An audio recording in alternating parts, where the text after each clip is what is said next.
신체커의 뉴스픽5로 정치버의 문을 열겠습니다. 오늘 법사위에 중요 인물들이 총출동했죠. 뉴스를 부르는 그런 인물들인데 최재형 감사원장과 박범계 법무장관, 김진욱 공수처장 등등입니다.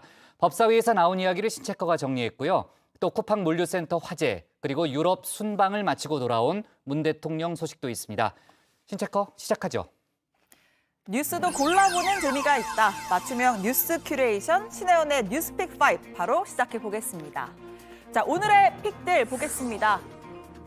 이슈 풍년 법사위, 방역 넘버원, 35시간째, 대화와 대결, 그리고 소상공인 납부 유예 이렇게 꼽아봤습니다. 자, 첫 번째 픽은요. 이슈 풍년이든 법사위 소식입니다. 기자들 입장에선 소위 먹거리, 그러니까 기사거리가 참 많은 일정이었습니다. 솔직히 법사위만 가지고도 뉴스픽5 뽑을 수 있을 정도였고요. 자, 그래서 오늘의 첫 번째 픽은 픽 속의 픽, 픽픽5로 꾸려봤습니다. 최근에 저희 거치 또는 뭐 제가 어떤 다른 역할을 해야 되지 않느냐 이런 부분에 대해서 많은 소문과 억측이 있는 거 잘 알고 있습니다. 열심히 일하는 감사원 직원들조차도 조금 난처한 경우가 있는 것으로 알고 있고요. 당연하죠. 네. 이 부분에 대해서는 제가 제 생각을 정리해서 네, 국민의힘으로부터 대선 러브콜을 받고 있는 최재형 감사원장, 생각을 정리해서 조만간 입장을 내겠다고 했습니다. 안 나가면 안 나간다 하면 될 것을 사실상 출마를 고려하고 있다는 뜻으로 읽히는데요. 최 원장 4년 전 청문회 때 여야를 막론하고 미담 제조기라는 호평을 받았던 인사입니다. 그 사법연수원 다닐 때 그 장애인 동료를 도운 일이라거나 혹은 입양 관련 경험이라거나 법관으로서 참 존경할 만큼 훌륭한 삶을 살아왔다고. 또 미담 사례도 많더라고요. 저는 야당 의원이지만 참 그래도 괜찮으신 분을 감사원장 후보자로 추천하지 않았는가. 하지만 이후에 월성원전 1호기 조기 폐쇄 감사와 청와대가 제안한 김오수 감사위원 거절로 여권과는 사이가 멀어졌다는 평이 나오죠. 대통령의 국정 운영 방향에 대해서 불편하시고 또 맞지 않으시면 사퇴하세요. 반대로 야권에서는 차기 잠룡군으로 꼽을 만하다라는 평가를 받으면서 무게감을 키웠습니다. 차츰파천으로 최재형 감사원장과 김동연 전 경제부총리 등의 이름도 오르내리고 있습니다. 감사원장의 임기는 내년 1월 1일까지입니다. 최 원장이 이달 중에 직을 내려놓고 출마를 공식화할 수 있다, 이런 관측이 나오고 있습니다. 자, 법사위 픽 속의 픽, 두 번째 인물은요. 박범계 법무부 장관입니다. 지금 이번에 직제 개편안은 종전의 각종 법률에 반영됐던 소위 이 수사권 개혁의 그 연장선상에서 세부적인 조정을 하는 그러한 내용들이고요. 수사기소 분리의 정신도 상당 부분 반영이 가능하다, 그렇게 준비되고 있다, 이런 말씀을 드립니다. 네, 박범계 장관이 법사위에서 오늘 입법 예고된 검찰의 직제 개편안에 대해서 직접 설명하는 대목이었습니다. 앞서 법무부와 대검은 검찰이 직접 수사를 하기 전 법무부 장관의 사전 승인을 받도록 하는 내용을 두고 아주 치열한 신경전을 벌여왔는데요. 검찰 구성원들이 걱정하는 소위 그 조직 개편안에 대한 어제 우리 고검장님들, 검사님들로부터 이야기를 좀 들었습니다. 몇 가지 이렇게 말씀을 전해드렸고요. 의견 청취 절차죠. 의견을 좁히는 절차가 아니고. 의견을 좁히는 게 아니라 듣는 것이라면서 강경한 입장을 보여온 박 장관. 결국 장관 승인 조건을 철회했습니다. 장관이 수사에 개입하고 정치적 중립과 독립성을 훼손할 수 있다라는 비판이 쏟아지자 박 장관이 한 발 물러선 것으로 해석이 되고 있습니다. 자, 그래도 이번 직제 개편안의 핵심은 일선 검찰청 형사부의 직접 수사를 대폭 줄인 겁니다. 부패와 선거범죄 등 다른 5대 범죄는 물론이고 경제범죄라고 하더라도 인지나 고발 사건은 수사할 수 없게 됐습니다. 또 검경 수사권 조정을 감안한 직제도 새로 마련이 됐죠. 서울중앙지검을 비롯한 전국 8개 검찰청에 인권보호부가 신설됐습니다. 법무부는 대검과 입법 예고기한인 22일까지 추가 조율을 이어갈 예정이고요. 국무회의까지 통과하고 나면 검찰의 중간 간부 인사가 이어질 전망입니다. 자, 픽픽5 세 번째 인물은요. 오늘 국회 데뷔전을 치른 김진욱 공수처장입니다. 최근에 공수처 윤석열 전 총장을 직권남용 혐의로 정식 입건했는데요. 느닷없이 공수처에서 입건을 했어요. 수사를 하겠다라는 의지를 보인 거 아니겠어요? 저희 그 사건 사무 처리 규칙에 따라서 사건 사무 처리 규칙이 예. 있지만 다 입건하는 거 아니잖아요. 예, 그러니까 저희가 사건 분석 과정을 거쳐서 입건이 지금 과거에 논란이 돼서 이미 지금 그 사건 자체가 무의미하고 가치가 없다는 게 드러났을 텐데 그래도 공수처가 들여다볼 가치가 있다.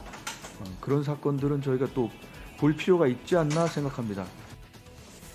네, 3개월 전입니다. 친정부 성향의 시민단체로 알려진 사법정의 바로 세우기 시민행동, 이른바 사세행이 윤석열 전 총장을 고발했습니다. 하나는 옵티머스 펀드 사기 수사를 제대로 하지 않았다. 다른 하나는 한명숙 전 총리 모해 위증교사 의혹을 감찰하지 못하게 했다라는 의혹입니다. 이 사세행의 김한매 대표는 소위 반정부 인사에 대한 고소 고발을 도맡아온 인물로 법조계에서는 프로 고발러라는 비판도 받는데요. 공교롭게도 윤 전 총장이 대권 행보에 시동을 건 타이밍에 공수처가 칼을 뺀 터라 야권에선 대선계 의혹을 제기하고 나섰습니다. 윤 총장 입건해놓고 선거에 영향이 없게 수사하겠다? 이게 말입니까? 국민들 바보로 하는 거예요? 달나라 언어 가지고 지금 대화하고 있는 겁니까? 이렇게 장난친다고 대선에 영향을 미칠 수도 없겠지만 공수처가 이렇게 허접한 칼을 가지고 칼을 거꾸로 잡고 자신들 손만 다치는 거 아셔야 됩니다. 네, 김진욱 처장은 선거에 영향을 줄 의향이 없고 그 부분은 적절하게 수사기관으로서 말이 안 나오도록 하겠다라고 답변했습니다. 자, 이어지는 픽픽5 네 번째 인물입니다. 서욱 국방부 장관인데요. 공군 부사관 사망 사건의 초동 부실 수사와 관련해서 전익수 공군 본부 법무실장에 대해서 공수처의 내사 사건으로 통보했다라고 밝혔습니다. 현행 공수처법상 다른 수사기관이 고위공직자의 범죄를 인지할 경우에 그 사실을 공수처에 알리도록 규정하고 있기 때문입니다. 공수처는 전 실장이 실제로 부실하게 수사를 지휘했는지 직무유기 혐의를 따져볼 예정입니다. 공수처에다가 이런 사실이 있다고 통보를 하고 공수처에서 판단을 예, 하겠지만 알겠습니다. 저희는 수사를 계속할 겁니다. 공수처는 의견을 듣고 공수처 판단도 받겠습니다. 네, 법사위가 이렇게나 핫하기 때문일까요? 법사위 회의실 바깥에서도 법사위 이야기가 나왔습니다. 이제는 돌려달라, 흥정의 대상이 아니다. 네, 오늘의 마지막 픽 속의 픽, 법사위원장입니다. 국민의힘 측에서 지난 1년 동안 생떼를 쓰며 장물운운했던 법사위원장만큼은 흥정의 대상이 아님을 분명히 말씀드립니다. 국민들께서는 21대 국회에서 180석의 의석을 저희 당에 주신 것입니다. 새로운 관행을 만들어야 하는 것은 당연한 것이고 국민의힘 김기현 원내대표는 민주당이 탐욕을 부리고 있다. 진정 개혁하고자 하는 의지가 있다면 상식과 전통에 맞게 법사위원장부터 돌려줘야 한다라고 주장했습니다. 정말 안팎으로 뜨거운 법사입니다. 자, 아직 남아있는 픽이 4개나 있습니다. 일단 간결하게 소개하고 들어가서 또 이야기해보겠습니다. 자, 두 번째 픽은 35시간째로 꼽아봤습니다. 자, 어제 새벽이었죠. 경기도 이천의 쿠팡 물류센터에서 지난 17일 발생한 화재가 벌써 35시간째 이어지고 있습니다. 이 뜨거운 열기와 심한 연기에 건물 붕괴 위험까지 겹치면서 진화 작업에 어려움을 겪고 있는데요. 현재로서는 안타깝게도 건물에서 빠져나오지 못한 119 구조대장 A 소방병을 찾는 작업이 불가능한 상황이라고 합니다. 일부에서 진압 활동을 하다가 적재물들이 무너져 내려서 화염이 갑자기 막 이제 확산이 되고 연기가 돌출되니까 탈출하는 과정에서 이제 한 분이 같이 못 나온 거죠. 네, 세 번째 픽은 대화와 대결로 꼽았습니다. 북한이 노동당 전원회의를 통해서 대미 관계에 대한 입장을 발표했습니다. 김정은 총비서는 북한의 자주적 발전과 안전을 담보하기 위해서 대화에도 대결에도 다 준비돼 있어야 한다라고 했는데요.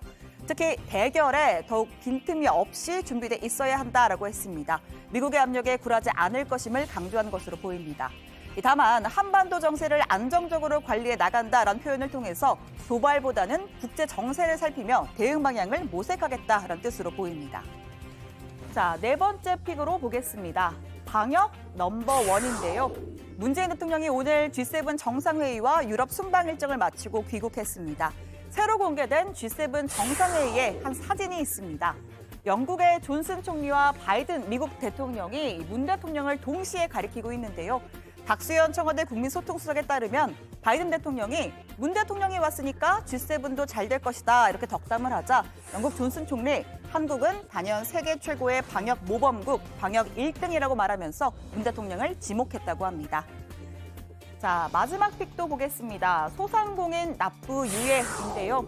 정부가 코로나19 피해를 입은 소상공인을 지원하기 위해서 7, 8, 9월 3달 동안 전기와 도시가스 요금 납부를 유예하기로 했습니다. 전기요금은 소상공인 320만 호, 도시가스는 취약계층 150만 호, 소상공인 72만 호가 대상입니다. 또 소득이 줄어든 대상자는 국민연금 보험료도 3개월간 납부 예외를 실시할 예정입니다. 자, 여러분은 어떤 뉴스를 오늘의 원픽으로 꼽으셨나요? 들어가서 같이 더 이야기해보겠습니다. 지금까지 신혜원의 뉴스픽5였습니다.